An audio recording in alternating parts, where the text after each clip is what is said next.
Бисмилла сөз бастаймын, я рахман. Нұр болып ай менен күн толықсыған. Айтайын бір қиссаға артық сөзден. Тыңдаңыз, құлақ салып, ей мұсылман. Ынтымақты бұзба. Ертеде Нығмет пен Үсен деген ағайынды жетімдер бір байдың малын бағыпты. Екеуі кисе киімге, ішсе тамаққа жарымапты. 20 жыл жалшылықта жүреді. Бай олардың жайын ойламапты. Бір күні екеуі бөлек шығып, байдан ақысын сұрамақ болады. Сараңбай арық ат пен бұзаулы сиыр береді. Берген ақыға разы болмаса да, қанағат тұтудан басқа жолдары жоқ еді. Ат пен сиырды жетелеп, басы ауған жаққа жүре береді. Қас қарая бір өзеннің жағасына келіп демалады. Кешке сиырды сауып сүтін пісіріп отырғанда аттың дүбірі естіледі. «Ей, кім бар? Сөйлес, құдай қонақпын» деп дауыстайды сырттағы адам. «Ей, кімсің?» дейді жігіттердің біреуі. «Атым Бақ, қырдан ойдан келем» дейді. Бақ болсаң орныңды тап, саған орын жоқ» дейді жігіттер. Бақ атының басын кері бұрып кетіп қалады.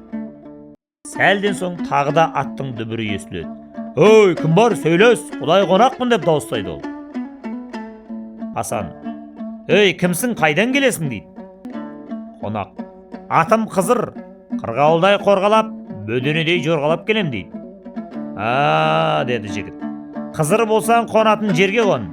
Бізде қазір саған орын жоқ» деп шығарып салады. Қызыр атының басын бұрып кетіп қалады.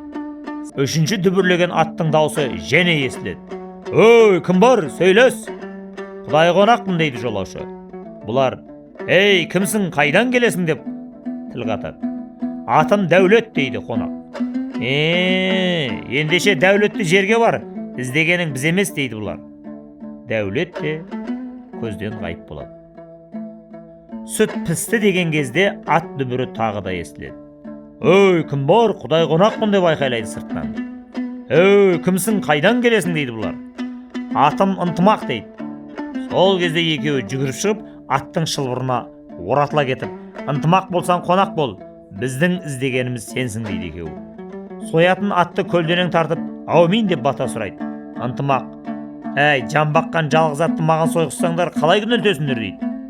Үйде ынтымақ болса жоқшылық кірмес, қайғы мұң баспас. Мал тағы да бітер, бақ қайта қонар, батаңды бер» дейді жігіттер. Ынтымақ екеуіне риза болып, екі алақаны жайып жіберіп: «Құдай оңдасын, Қызыр қолдасын, бақ қосылып, Дәулет тарсын, Аллаху акбар» деп бетін сипайды. Нығмет пен Үсен атты сойып, етін қазанға салады. Ет пісті деген кезде сырттан көп аттың дүбірі және естіледі. Қараса, Қызыр, Бақ, Дәулет үшеуі қайта келіп тұр екен. Екі жігіт жүгіріп шығып қарсы алады.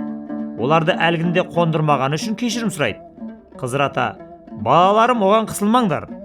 Ынтымақ болмаса, Қызыр қонбайды, Бақ қарамайды, Дәулет дарымайды. Біз ынтымақтың бастауымен келдік. Көсегелерін көгеріп, өркендерің өсін айналайын» дейді. Ертесіне 4 қонақ батасын беріп аттанады.